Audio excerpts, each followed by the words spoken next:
Spring 1943.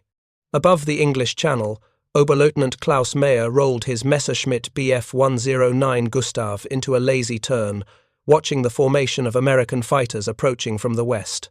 Through his canopy, the bulky silhouettes looked nothing like the nimble Spitfires his Jagdgeschwader had been fighting for 2 years. These new aircraft were massive, ungainly things that seemed to defy every principle of fighter design the Luftwaffe had perfected. His radio crackled with laughter from his wingman. "They look like flying milk bottles, Heinz. Too fat to fight, too slow to run." Mayer smiled behind his oxygen mask. The Americans had finally arrived with their much-anticipated escort fighters, and they appeared to be exactly what German intelligence had predicted. Overweight, over-engineered, and utterly unsuited for the knife-fight reality of air combat over occupied Europe, the P-47 Thunderbolt stretched nearly 37 feet from propeller to tail and weighed 7,800 pounds empty, more than twice the weight of Mayer's Messerschmitt. Its broad wings and thick fuselage suggested an aircraft built by engineers who valued brute strength over the elegant aerodynamics that had given Germany air superiority for 3 years. As the American formation drew closer, Mayer noted their tight defensive posture, exactly the behavior of inexperienced pilots flying unfamiliar aircraft into hostile territory. But inside each of those ungainly Thunderbolts sat 850 caliber Browning machine guns loaded with 2,500 rounds of ammunition. Lieutenant Robert Johnson gripped his controls as German fighters positioned themselves above his squadron, their confidence evident in the leisurely way they maneuvered into attack position. The Luftwaffe pilots had no idea they were about to discover that American engineering philosophy had created something entirely new. Not a nimble dogfighter, but a flying fortress, designed to climb higher, hit harder, and survive punishment that would destroy any aircraft in the German inventory. If you're enjoying this deep dive into the story, hit the subscribe button and let us know in the comments from where in the world you are watching from today. The morning mist hung low over Boxted Airfield in Essex as Johnson walked the flight line, his boots crunching on gravel between rows of massive fighters. Each Republic P-47 dwarfed the sleek Supermarine Spitfires parked nearby, looking more like flying freight cars than instruments of aerial warfare.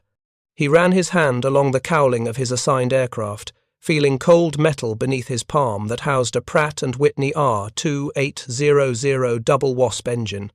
18 cylinders arranged in 2 rows, capable of producing over 2,000 horsepower when the turbo supercharger kicked in. The engineering was revolutionary in ways that German intelligence had failed to appreciate. No other fighter carried such a massive power plant, and certainly none could maintain full power at altitudes where the air grew thin enough to kill. Across the Channel, Luftwaffe pilots at airfields in occupied France were already discussing the new American arrivals with barely concealed amusement. Major Wilhelm Batz had seen the intelligence photographs spread across the briefing room table at his base near Abbeville and shaken his head in disbelief. The Americans had somehow convinced themselves that bigger was better, creating what looked like a milk truck with wings. His Messerschmitt BF 109 Gustav weighed less than 4,000 pounds empty and could turn inside any circle the lumbering Thunderbolt might attempt. The performance data seemed to confirm every German assumption about American tactical incompetence. While a Messerschmitt could reach 406 miles per hour in level flight, the P-47's maximum speed of 433 came only at altitude where its turbo supercharger could breathe. At low level, where most dogfights occurred, the Thunderbolt wallowed through the air with all the grace of a pregnant whale. German fighter tactics developed over years of combat emphasized tight turning radius, rapid roll rate, and the ability to outmaneuver opponents in close-quarters combat. The massive American fighter seemed to violate every lesson learned in the skies over Poland, France, and Britain. But Republic Aircraft Corporation had not built the Thunderbolt for low-altitude knife fights. Alexander Kartveli, the Georgian-born designer who conceived the aircraft, understood that future air combat would occur at heights where human lungs could not function and where thin air would strangle conventional engines. His solution was radical in its simplicity and complexity. Build the fighter around the largest, most powerful engine available, Then add a turbo supercharger system that could maintain full power up to 43,000 feet. The complexity of this system was staggering by any measure. Exhaust gases from the massive radial engine spun a turbine that compressed incoming air before feeding it back to the engine, maintaining sea-level power at altitudes where enemy fighters began to gasp for oxygen. The entire system added weight and complexity that traditional fighter designers avoided like plague, but it gave the Thunderbolt capabilities that no other aircraft possessed.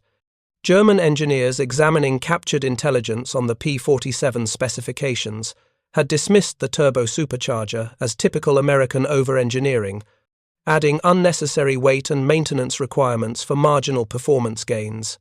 Johnson climbed into his cockpit and surveyed the instrument panel, a bewildering array of gauges and controls that monitored every aspect of the Thunderbolt's complex systems. Manifold pressure, turbine RPM, intercooler temperature, oil pressure for both the engine and turbo unit, each reading critical to keeping the massive fighter flying.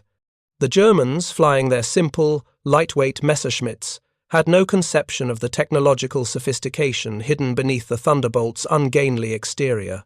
8 Browning Me-2 machine guns filled the wings, 4 in each panel, their ammunition boxes loaded with 2,500 rounds of 50 caliber death.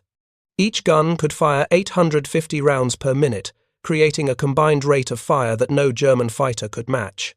When all 8 guns fired simultaneously, they delivered 68 pounds of projectiles every minute, enough to saw a Messerschmitt in half or turn a locomotive into scrap metal. The ammunition itself represented another American advantage that German intelligence had failed to appreciate fully. Each 50 caliber round weighed over 3 ounces and carried enough kinetic energy to penetrate armor plate that would stop rifle bullets cold. Mixed with armor-piercing incendiary and high explosive rounds, a single burst from a Thunderbolt could destroy any aircraft in the German inventory. Yet Luftwaffe pilots trained on light cannon armament believed their superior marksmanship with precision weapons would overcome any firepower disadvantage. At Luftwaffe headquarters in Berlin, General Adolf Galland studied reconnaissance photographs of American airfields with growing concern, though not for the reasons history would later reveal.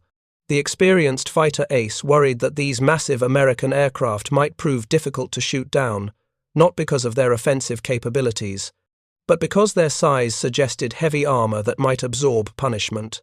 His pilots, however, remained supremely confident that German training and aircraft superiority would prevail against any American design philosophy. Johnson's squadron commander, Major Francis Gabreski, gathered his pilots around a makeshift briefing board as mechanics performed final checks on their aircraft. The mission was straightforward in concept, but untested in execution. Escort B-24, Liberator bombers to targets in occupied France, then engage any German fighters that rose to intercept. What none of them fully understood yet was that they were about to test theories of air combat that existed nowhere except in the minds of American engineers and tacticians. The Thunderbolt's true advantage lay not in speed or maneuverability, but in its ability to fight effectively at altitudes where German fighters began to struggle. At 30,000 feet, where the air was so thin that exposed skin would freeze in seconds, the Thunderbolt's turbo-supercharged engine continued to produce full power, while Messerschmitts and Focke-Wulfs gasped for oxygen like drowning men. Republic's engineers had also solved the problem of high-altitude gunnery through brute force rather than precision. While German fighters carried 1 or 2 cannon and a pair of machine guns, requiring precise aim to achieve hits, the Thunderbolt's 850 caliber guns created such a dense cone of fire that precise aiming became less critical. A pilot who could place his aircraft in the general vicinity of an enemy fighter could rely on sheer volume of fire to achieve devastating hits. It was the difference between a surgeon's scalpel and a butcher's cleaver, and at 30,000 feet in freezing temperatures with limited oxygen, the cleaver proved far more effective.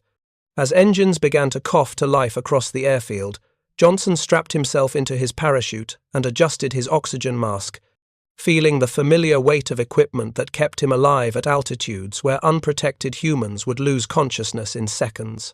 The Germans were about to discover that American aircraft designers had approached the fighter problem from an entirely different philosophical direction. Where European designers sought to create nimble dogfighters that could outmaneuver opponents in close combat, Americans had built a fighter that could climb higher, hit harder, and absorb more damage than anything in the sky. The Thunderbolts rolled toward the runway in formation, their massive propellers chopping the morning air into visible spirals of condensation. In less than an hour, they would cross the channel and begin teaching the Luftwaffe that assumptions about American engineering capability might prove fatally incorrect. The transformation would begin not with doctrine or training, but with the simple physics of internal combustion at altitude. The first engagement came on a clear morning in late March 1943, when Johnson's squadron encountered 12 Messerschmitt BF 109 Gustavs over the French coast near Dieppe.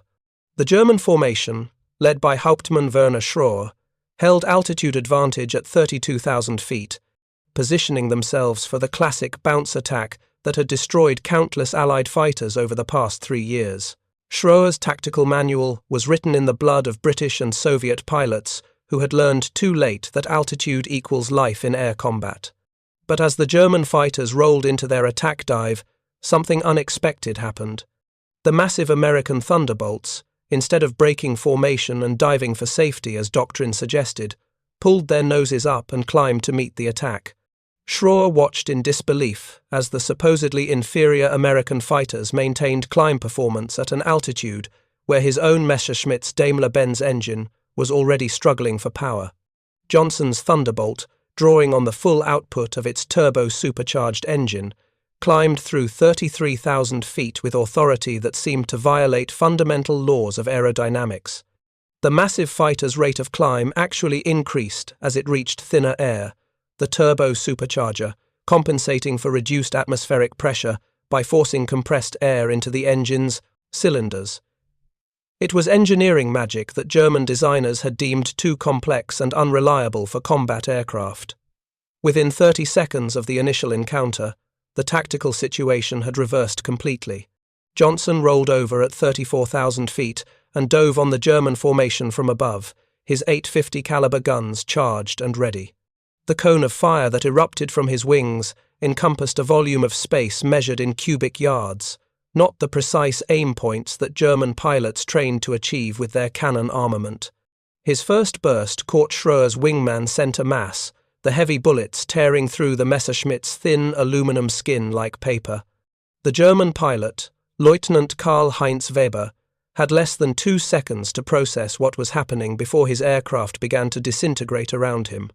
The .50 caliber rounds punched through his engine, cowling, shattered his instrument panel, and severed control cables in a cascade of destruction that no amount of pilot skill could overcome. Weber managed to bail out at 31,000 feet, his parachute opening automatically as he tumbled through freezing air. Schroer broke hard left, instinctively reverting to the turning fight that had served him well against Spitfires and Yaks. But Johnson's Thunderbolt, despite its massive weight, maintained position through the turn with surprising effectiveness. The big fighter's enormous engine provided power-to-weight ratios at altitude that German intelligence assessments had declared impossible. More critically, the Thunderbolt's thick wing design generated lift efficiently in thin air, giving it turning performance that belied its intimidating appearance.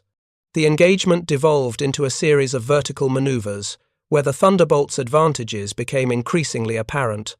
Every time Schroer attempted to climb away from Johnson's guns, the American fighter followed effortlessly, its turbo-supercharger maintaining full power, whilst the Messerschmitt's normally aspirated engine wheezed for oxygen. When Schroer tried to dive away, building speed to escape, Johnson's massive fighter dove faster, its weight becoming an advantage as gravity accelerated 7,800 pounds of American steel toward terminal velocity. After 3 minutes of increasingly desperate maneuvering, Schroer's Messerschmitt took hits from another Thunderbolt that had positioned itself during the vertical fight. The .50 caliber rounds struck his port wing route, severing fuel lines and puncturing the main tank.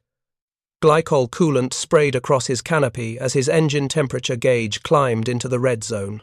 He had perhaps 2 minutes before his engine seized completely. Banking toward friendly territory, Schroer transmitted a warning that would echo through Luftwaffe fighter commands across occupied Europe. The American fighters are not what we expected. They climb like rockets at high altitude, and their firepower is devastating. Recommend immediate tactical revision for all units. The message reached Major General Adolf Gallen's desk within hours, accompanied by similar reports from 3 other Jagdgeschwader that had engaged Thunderbolts that morning. Johnson's squadron returned to Boxted with all aircraft intact, having claimed 7 confirmed kills against the Messerschmitt formation. The exchange ratio, 7-0 in favor of the Americans, represented a tactical impossibility according to German training doctrine. Experienced Luftwaffe pilots flying superior aircraft were supposed to achieve favorable kill ratios against numerically superior but less capable opponents. The reality of combat against Thunderbolts was shattering every assumption upon which German air superiority had been built. Ground crews swarmed over Johnson's P-47, counting bullet strikes and examining battle damage. His aircraft had absorbed hits from a Messerschmitt's machine guns during a brief head-on pass, the bullets punching holes through his wing but causing no critical damage. The Thunderbolt's rugged construction, dismissed by German engineers as wasteful over-engineering, had absorbed punishment that would have downed lighter fighters. Each redundant system, each extra pound of armor plate, each oversized structural member represented survival capability that translated directly into tactical advantage.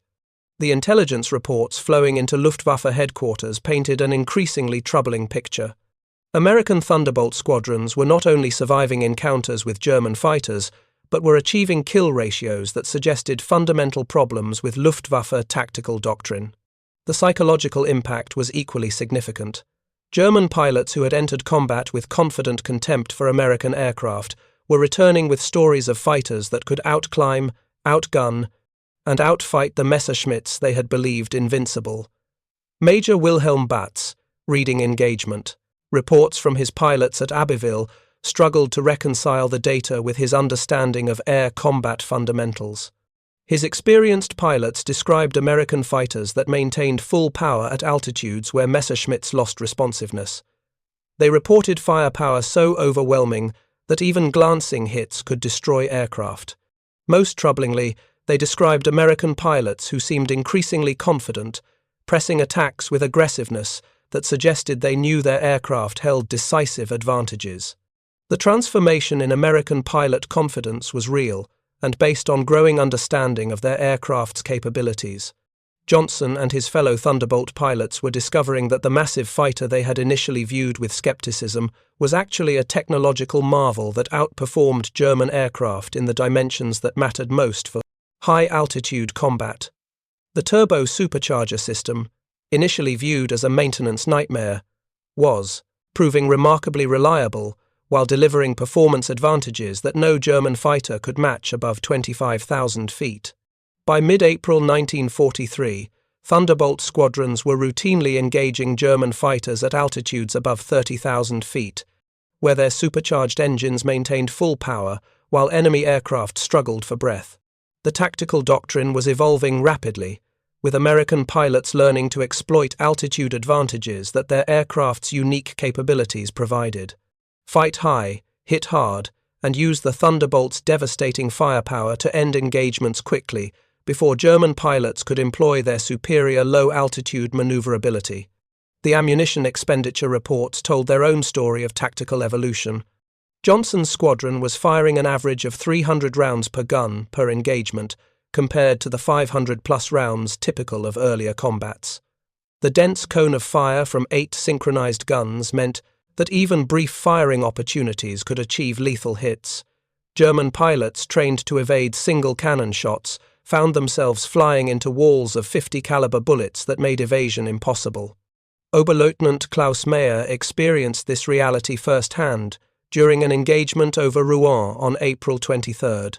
His Staffel had bounced a formation of Thunderbolts escorting B-17s, confident that numerical superiority and tactical position would yield the usual favorable results. But the American fighters, instead of diving away as expected, split into elements and climbed to meet the attack. Mayer found himself in a turning fight with a Thunderbolt that should have been easy prey for his nimble Messerschmitt. The American pilot, whose aircraft bore the markings of the 56th Fighter Group, refused to be drawn into the flat-turning fight that favored German aircraft. Instead, he used vertical maneuvers that exploited the Thunderbolt's superior climb rate, repeatedly, gaining position above Mayer's Messerschmitt despite the German fighter's lighter weight. After 2 minutes of increasingly desperate maneuvering, Mayer broke off the engagement and dove for the deck, his aircraft's superior dive speed providing the only escape from an opponent he could not outfight. His wingman was less fortunate. Feldwebel Otto Schmidt's Messerschmitt took a burst from a diving Thunderbolt that struck his engine and cockpit simultaneously. The 50 caliber rounds punched through his armor plate and instrument panel, wounding Schmidt in the shoulder and leg. His aircraft fell away, trailing smoke and glycol, eventually crash-landing in a farmer's field near Evro. Schmidt survived, but his aircraft was a total loss. Another statistic in the mounting toll of Luftwaffe fighters destroyed by American aircraft that German doctrine insisted should have been inferior. The reports reaching General Adolf Galland's office were becoming impossible to dismiss as isolated incidents or pilot error. Experienced Jagdgeschwader were consistently losing engagements against American Thunderbolts at high altitude. The kill ratios were approaching parity in many engagements, and actually favoring the Americans in some cases. Most alarming was the trend line. American performance was improving as pilots gained experience with their aircraft's capabilities, while German effectiveness was declining as losses mounted and veteran pilots were killed or wounded. Galland authorized a comprehensive intelligence assessment of the P-47 Thunderbolt, tasking Luftwaffe Technical Intelligence with a complete evaluation of the American fighter's capabilities. The report, completed in early May 1943, painted a sobering picture of American technological achievement that challenged fundamental German assumptions about Allied industrial capability. The turbo supercharger system was more sophisticated than German engineers had believed possible. The firepower was overwhelming by any standard of measurement, and the structural strength suggested manufacturing quality that matched or exceeded anything produced by German industry. But the most troubling conclusion in the intelligence report was its assessment of American tactical learning speed. The report noted that Thunderbolt squadrons were adapting their tactics faster than Luftwaffe units could develop effective counters. American pilots were exploiting their aircraft's altitude advantages with increasing sophistication, forcing German fighters into high-altitude engagements where Messerschmitts and Focke-Wulfs lost their performance edge. The window for maintaining German air superiority over occupied Europe was closing rapidly. Johnson's personal victory tally reached 8 confirmed kills by the end of May 1943, all Messerschmitt BF 109s destroyed in high-altitude engagements where the Thunderbolt's advantages proved decisive. His combat reports documented the evolution of American fighter tactics in real time, describing increasingly aggressive use of altitude superiority and overwhelming firepower to achieve quick, decisive victories. The flying milk bottle was revealing capabilities that made it one of the most feared aircraft in European skies. The Luftwaffe's response was to avoid high-altitude combat whenever possible, engaging American bombers during their bomb runs when tactical requirements forced them to maintain steady courses at medium altitudes. But this defensive posture surrendered initiative to the Americans, allowing Thunderbolt squadrons to establish air superiority in the vertical dimension that controlled access to bomber formations. German fighters that attempted to attack B-17s at 30,000 feet found themselves intercepted by Thunderbolts that could climb faster, fight more effectively, and deliver overwhelming firepower at altitudes where Luftwaffe aircraft became increasingly vulnerable. By summer 1943, the tactical situation over occupied Europe had transformed completely. The flying milk bottles that German pilots had mocked 6 months earlier were now driving Luftwaffe fighters from the skies through superior technology, evolving tactics, and firepower that no amount of German pilot skill could overcome. The transformation continued to accelerate as American industrial capacity began producing Thunderbolts at rates that overwhelmed German replacement capabilities. The summer of 1943 brought modifications to the P-47 that enhanced its already formidable capabilities. The introduction of 150-octane aviation fuel in July allowed Thunderbolt engines to operate at manifold pressures that would have destroyed earlier power plants. Johnson felt the difference immediately during his first flight on the enhanced fuel. His aircraft climbed to 30,000 feet in 11 minutes flat, shedding nearly 4 minutes from its previous performance. The engine note changed too, developing a deeper, more authoritative growl as the turbo supercharger compressed thin air and fed it to cylinders now capable of withstanding pressures that approached the limits of metallurgy. Republic Aircraft simultaneously introduced the new broad-chord propeller, manufactured by Curtiss Electric, with 4 massive blades that bit deeper into the air than the original 3-blade design. The additional blade area translated directly into climb rate and acceleration, characteristics that proved decisive in vertical combat environments above 25,000 feet. Oberleutnant Mayer experienced these improvements firsthand during an engagement over Schweinfurt on August 17.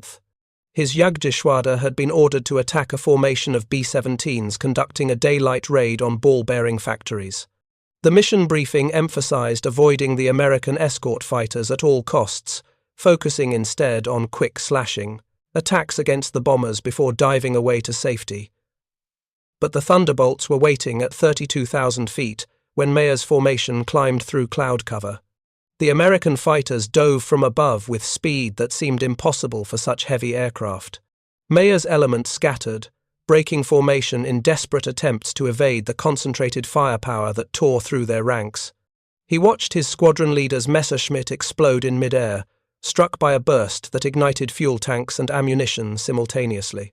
The aircraft simply ceased to exist, replaced by an expanding cloud of debris and flame.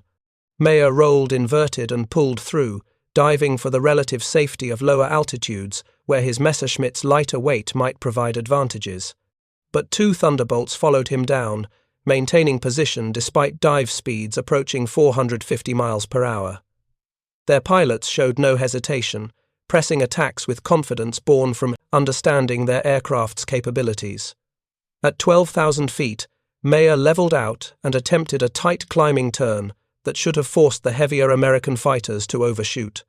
Instead, both Thunderbolts pulled vertically, their powerful engines and efficient propellers allowing climbs that matched or exceeded his own rate. Mayer found himself trapped between 2 opponents who could outclimb him, outdive him, and whose combined firepower made evasion impossible once they achieved firing position. He broke radio silence and transmitted an emergency call requesting assistance from any nearby German fighters. The response was silence, punctuated by static. His fuel gauge showed less than 10 minutes remaining at combat power settings. The Thunderbolts above him had sufficient fuel to continue the engagement for another hour at minimum. Simple mathematics dictated the outcome. Mayer rolled wings level and reduced power, simultaneously raising his hands to show surrender. It was a gesture learned from bomber crews but rarely seen from fighter pilots, whose pride typically drove them to fight until death or mechanical failure forced landings. Johnson, leading the 2-plane element pursuing Mayer, recognized the surrender and transmitted orders not to fire. He escorted the German fighter toward Allied-held territory, watching as Mayer's Messerschmitt descended toward an emergency landing field near Cambrai. The psychological significance of a German fighter ace surrendering in the air rather than continuing combat represented a watershed moment in the air war over Europe. Luftwaffe pilots were beginning to understand that continuing to fight Thunderbolts at high altitude was not merely dangerous but suicidal. The intelligence value of Mayer's intact aircraft and his subsequent interrogation provided Allied technical experts with detailed understanding of current German fighter capabilities. More importantly, his testimony about Luftwaffe pilot morale and tactical desperation painted a picture of an air force struggling to adapt to American technological and numerical superiority. German fighters that had dominated European skies for 3 years were being systematically outclassed by aircraft their own pilots had initially dismissed as inferior. If you find this story engaging, please take a moment to subscribe and enable notifications. It helps us continue producing in-depth content like this. The autumn of 1943 brought increasingly desperate German attempts to counter the Thunderbolt threat. Focke-Wulf 190 Dorus, the Luftwaffe's newest high-altitude interceptor, began appearing over occupied Europe in September. These aircraft featured improved engines and pressurized cockpits designed to maintain performance at altitudes where earlier German fighters struggled. Hauptmann Josef Priller, commanding Jagdgeschwader 26, received the first Dorus with cautious optimism that German engineering might finally provide tools to challenge American air superiority. The Focke-Wulf 190 Dora represented the Luftwaffe's most sophisticated attempt to match Thunderbolt capabilities through conventional design improvements.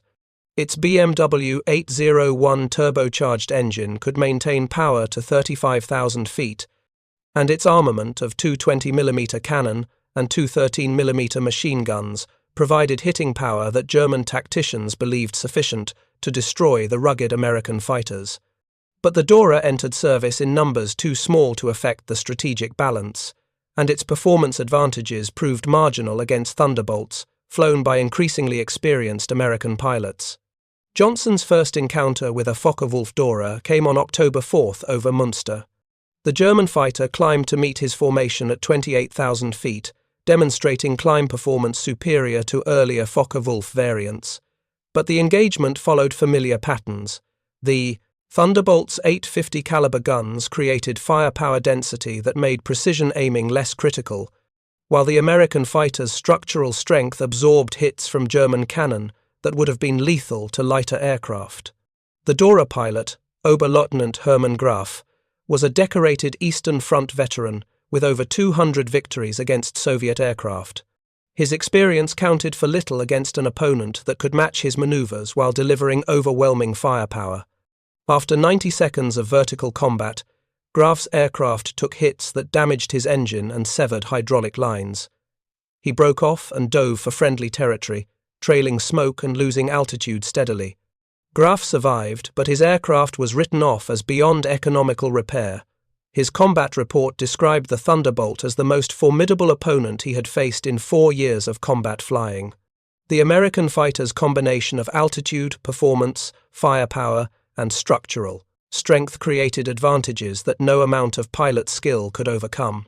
Luftwaffe technical intelligence studying Graf's report concluded that countering the Thunderbolt threat would require revolutionary aircraft designs rather than incremental improvements to existing types. The strategic implications were profound. Germany's aircraft industry, already struggling under sustained Allied bombing, lacked the resources to develop and produce revolutionary fighter designs in quantities sufficient to challenge American numerical superiority. The Messerschmitt 262 jet fighter showed promise in testing, but would not enter service in meaningful numbers until 1945. The Focke-Wulf Ta-152 high-altitude interceptor remained in development, hampered by engine reliability problems and manufacturing complexity. Meanwhile, American factories were producing Thunderbolts at rates exceeding 1,000 aircraft per month. Each new P-47 incorporated improvements suggested by combat experience, creating an aircraft that evolved continuously while maintaining production efficiency. Republic's manufacturing philosophy emphasized robust design that could tolerate battlefield damage and field modifications, resulting in fighters that remained effective even when operating under primitive forward airfield conditions. Johnson's squadron received upgraded P-47D models in November, featuring enlarged internal fuel tanks that extended combat radius by over 100 miles. This enhancement allowed Thunderbolt escorts to accompany bomber formations deeper into Germany, establishing American fighter presence over targets that Luftwaffe commanders had considered beyond escort range. The psychological impact on German pilots was devastating. There was no sanctuary, no safe altitude or distance where they could attack American bombers without facing Thunderbolt interception. The winter of 1943-44 saw German fighter losses accelerate to unsustainable levels. Luftwaffe training programs, already shortened by fuel shortages and instructor casualties, produced replacement pilots with inadequate experience. New arrivals at frontline Jagdgeschwader received perhaps 40 hours of flight training before facing American fighters flown by pilots with hundreds of combat hours. The experience differential translated directly into survival rates that favored Americans by margins approaching 10-1. Feldwebel Hans Müller arrived at Jagdgeschwader 3 in December 1943 with 32 hours of total flight time and 0 combat experience. His first mission, escorting bombers attacking Allied shipping in the English Channel, ended in disaster when Thunderbolts intercepted his formation at 27,000 feet. Müller never saw the American fighters before his wingman's Messerschmitt exploded beside him. He dove for cloud cover, emerging over the channel with fuel, running low and no idea of his position. He managed to reach the French coast before his engine failed, crash landing on a beach near Calais. Ground crews recovered his aircraft, but Müller was hospitalized with injuries that ended his flying career after a single combat mission. His story was repeated across Luftwaffe fighter units throughout the winter. Inexperienced pilots were being thrown into combat against opponents they could not match, creating casualty rates that made sustained operations impossible. General Adolf Galland, reviewing loss reports at Luftwaffe headquarters, realized that the air war over Europe had reached a critical juncture. German fighter forces were losing aircraft and pilots faster than training programs could replace them. American air superiority was becoming absolute, with Thunderbolt squadrons ranging across occupied Europe at will. The strategic bombing campaign that had been the primary threat was now protected by fighter escorts that could outfight any German opposition. Galland proposed concentrating remaining fighter strength for massive attacks against individual bomber formations, accepting heavy losses to inflict unsustainable casualties on American bomber groups. The strategy, designated Grosser Schlag or Big Blow, called for assembling 300 or more fighters for coordinated attacks that would overwhelm escort fighters through sheer numbers. But the plan required fuel reserves, pilot training time, and aircraft production that German industry could no longer provide. The reality facing the Luftwaffe by spring 1944 was stark. American Thunderbolt squadrons had established air superiority that could not be challenged through conventional means. Every major daylight operation resulted in German fighter losses that exceeded replacement capacity. Experienced pilots, who had survived years of combat, were being killed at accelerating rates, while their replacements lacked the skills necessary to survive even initial encounters with American fighters. Lieutenant Robert Johnson's combat record exemplified the American advantage. By April 1944, he had flown 187 combat missions and achieved 22 confirmed kills, all without suffering aircraft loss due to enemy action. His Thunderbolt had absorbed over 200 hits from enemy fire during various engagements, yet continued flying through combinations of structural strength and redundant systems that German fighters could not match. The most dramatic demonstration of Thunderbolt survivability came on June 12, 1944, when Johnson's aircraft absorbed catastrophic damage during an engagement with Focke-Wulf 190s over France. A 20mm cannon shell penetrated his cockpit, destroying his instrument panel and wounding him in the leg. Hydraulic fluid sprayed across his canopy as multiple systems failed simultaneously. Any German fighter suffering equivalent damage would have been falling toward Earth in a death spiral, yet the Thunderbolt maintained controlled flight.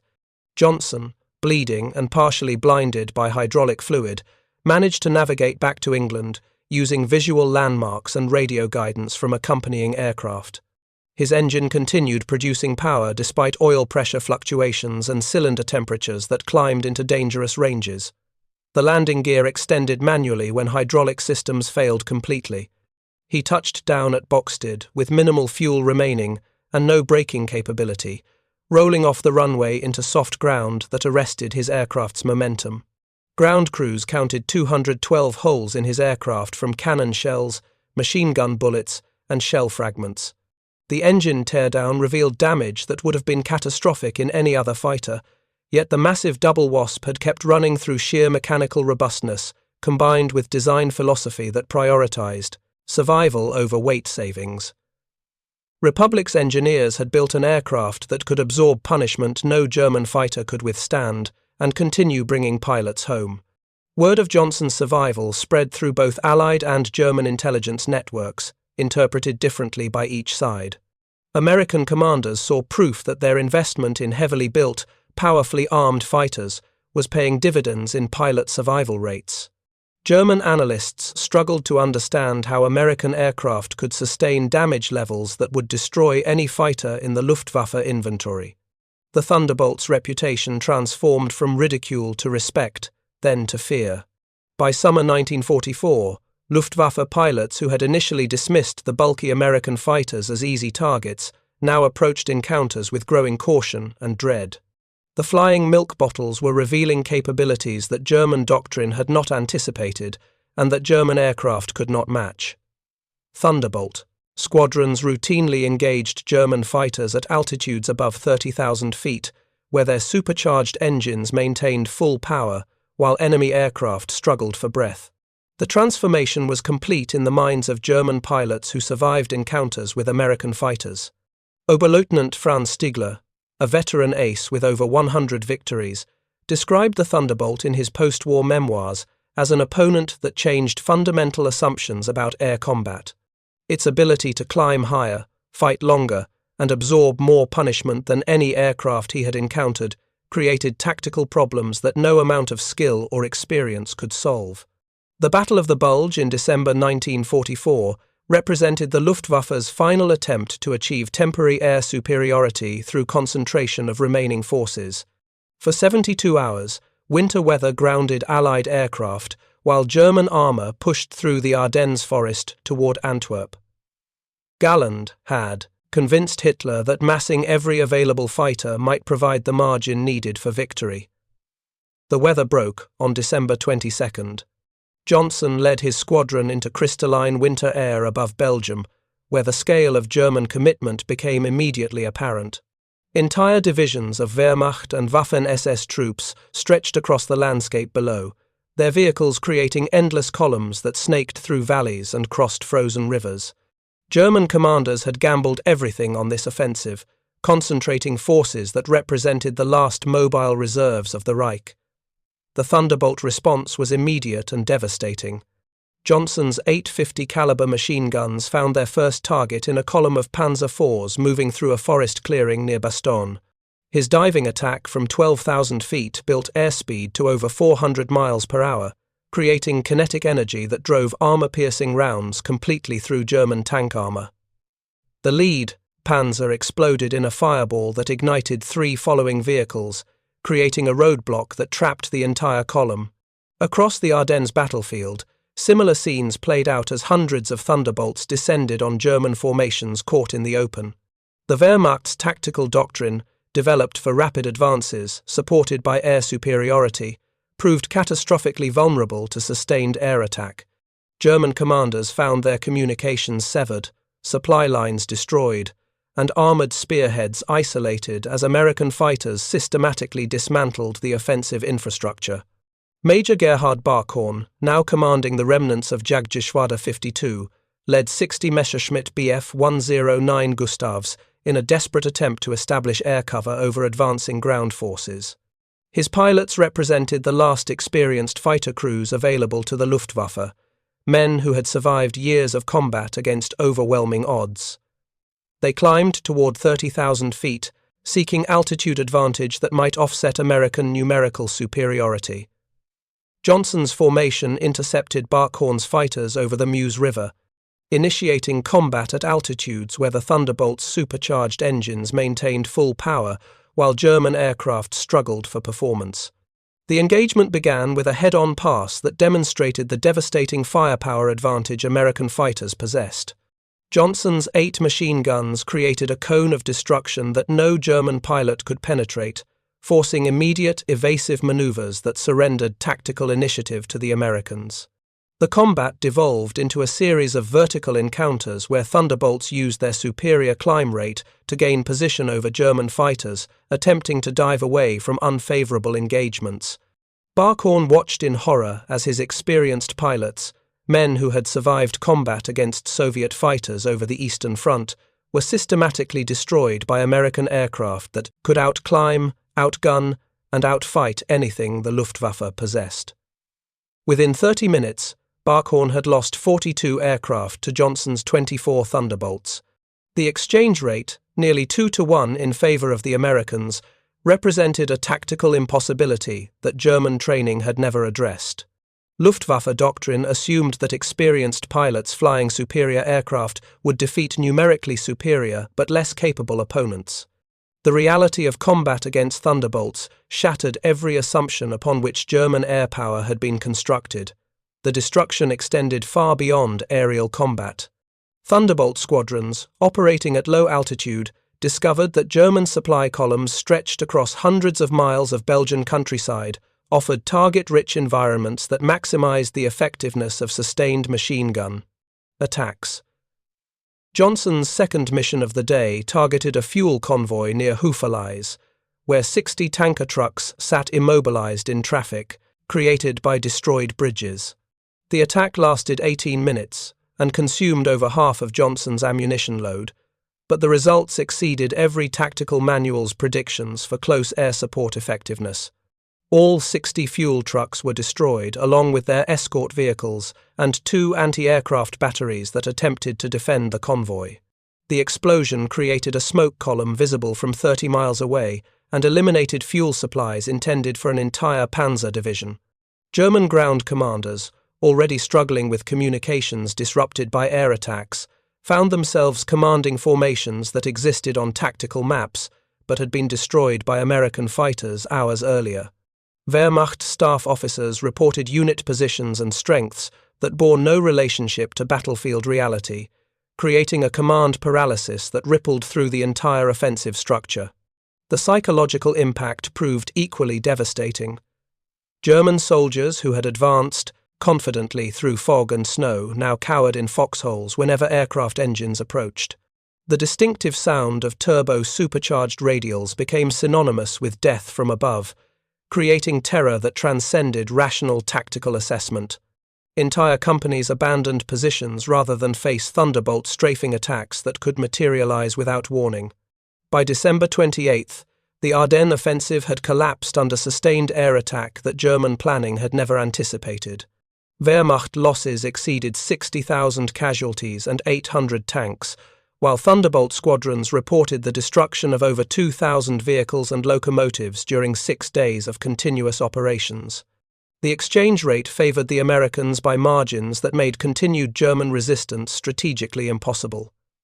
Gallen's final gamble had failed catastrophically. The Luftwaffe entered 1945 with fewer than 300 operational fighters, most flown by inexperienced pilots whose survival was measured in hours rather than months. American Thunderbolt squadrons, by contrast, had achieved numerical and qualitative superiority that could not be challenged by any remaining German air assets. Johnson's personal victory tally reached 28 confirmed kills during the Battle of the Bulge, making him one of the leading American aces of the European theatre. More importantly, his squadron had demonstrated that Thunderbolts could operate continuously in the close air support role while maintaining air superiority against any German opposition. The transformation from flying milk bottle to master of the skies was complete. The Reich's last mobile reserves lay scattered across Belgian forests, testament to firepower that German military science had dismissed as impossible. The silence at Boxted Airfield on May 8, 1945, carried weight that no amount of celebration could lift. Lieutenant Colonel Robert Johnson stood, beside his Thunderbolt, running his hand along bullet holes that had been patched with aluminum plates and rivets. Each repair marked another encounter where 850 caliber machine guns had proven decisive. The aircraft showed the accumulated damage of 2 years in combat. Over 400 documented hits from cannon shells, machine gun bullets, and flak fragments that would have destroyed any other fighter in the Allied inventory.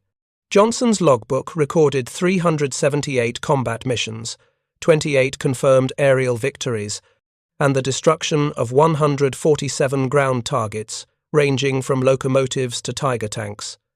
The numbers represented mathematical precision applied to warfare, each statistic validated by gun camera footage that documented the Thunderbolt's transformation from ridiculed flying milk bottle to the most feared aircraft in European skies.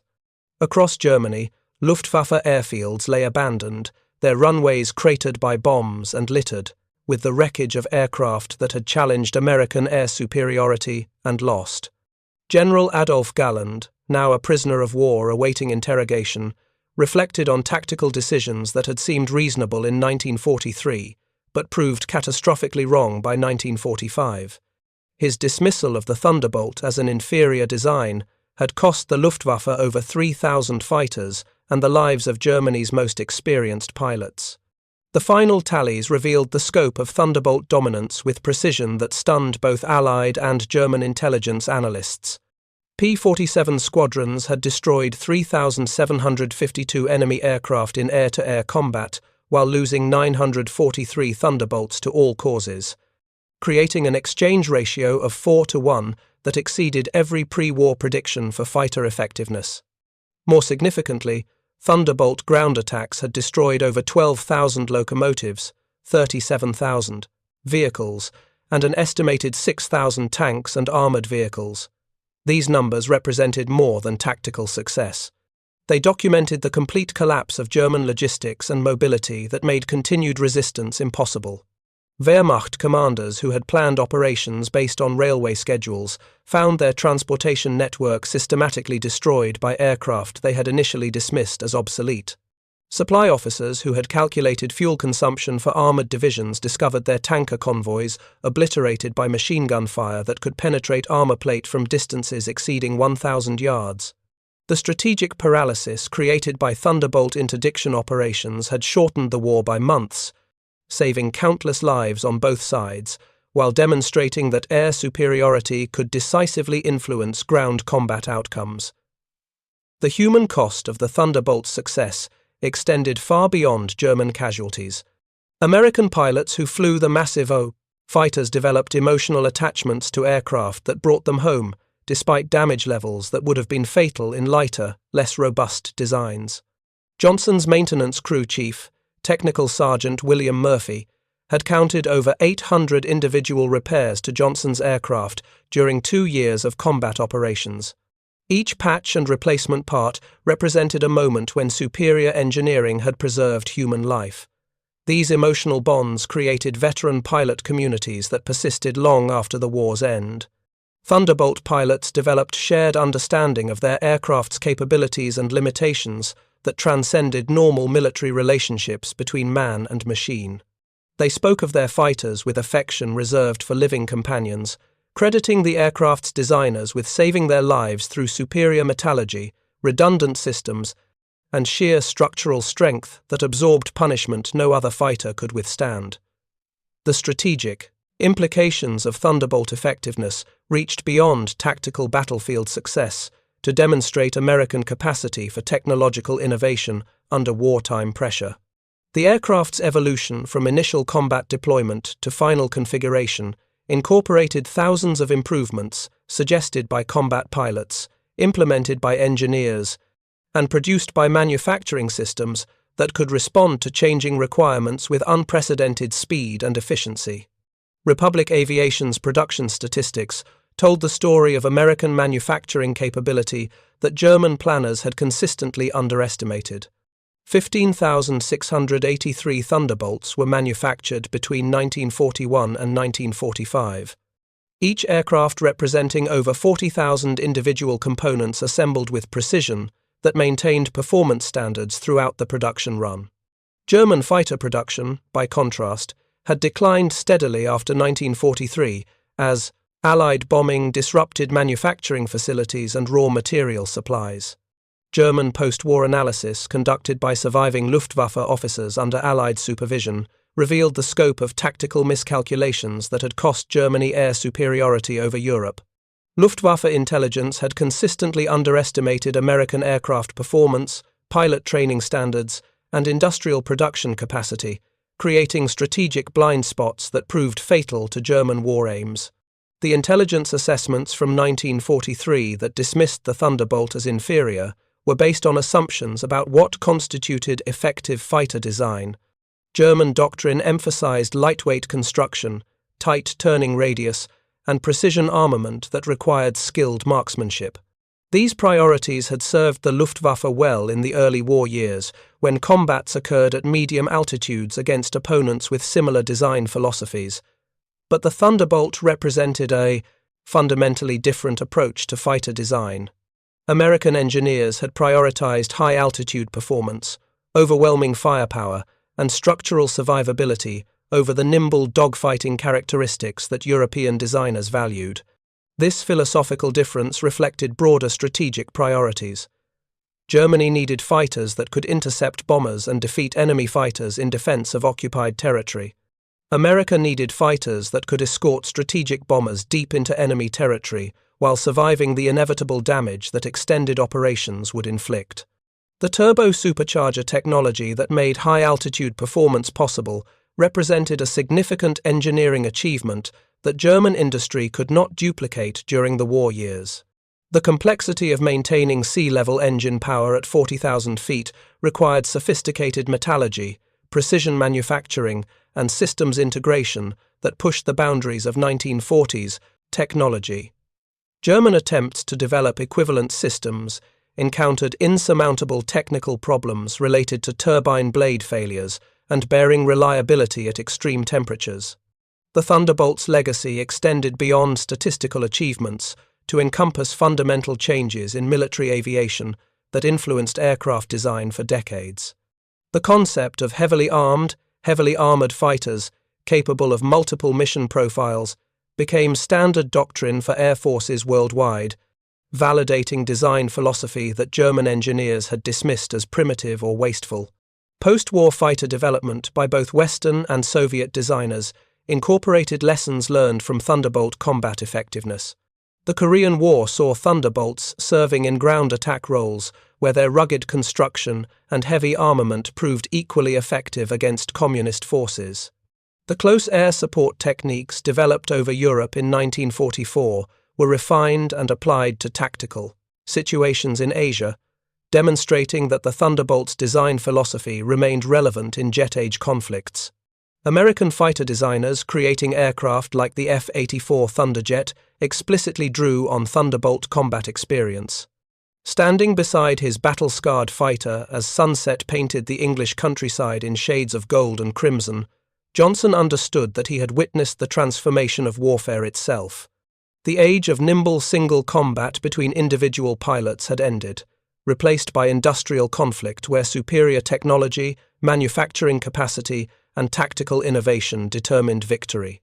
The Thunderbolt, once mocked by Luftwaffe pilots as a flying milk bottle too fat to fight and too slow to run, had become the instrument that delivered American air power to German skies with precision and overwhelming force that no amount of courage or skill could overcome. The 850 caliber machine guns that German intelligence had dismissed as crude, compared to precision cannon armament, had proven devastating in actual combat, creating firepower density that made evasion impossible and structural damage catastrophic. The massive radial engine that added weight German designers considered wasteful had provided reliability and survivability that brought pilots home when lighter power plants would have failed. The complex turbo-supercharger system that German engineers deemed too sophisticated for combat use had delivered altitude performance that established American air superiority in the vertical dimension where control of the sky was decided. As darkness fell over Boxted Airfield, mechanics prepared to tow Johnson's Thunderbolt to the maintenance hangar for final preservation. The aircraft would eventually find its way to a museum where future generations could study the bullet holes, examine the patched armor plate, and marvel at engineering that had changed the course of history. But no display could capture what Johnson and thousands of other pilots had learned through combat experience. The Thunderbolt had proven that sometimes the heaviest fighter wins not through grace or elegance, but through the brutal effectiveness of overwhelming power properly applied. 850 caliber machine guns firing simultaneously could saw enemy aircraft in half. A turbo-supercharged engine could climb to altitudes where enemy fighters suffocated. Redundant systems and heavy armor could absorb damage that would destroy lighter opponents. These were not theoretical advantages debated in engineering offices, but brutal realities proven in combat over occupied Europe. The lessons learned came at terrible cost, measured in thousands of lives on both sides. But those lessons fundamentally altered how nations approached fighter design, tactical doctrine, and strategic air power employment. The Thunderbolt's combat record demonstrated that air superiority could be achieved and maintained through combinations of technology, training, and industrial capacity that overwhelmed opponents regardless of their skill or courage. Thank you for watching. For more detailed historical breakdowns, check out the other videos on your screen now and don't forget to subscribe.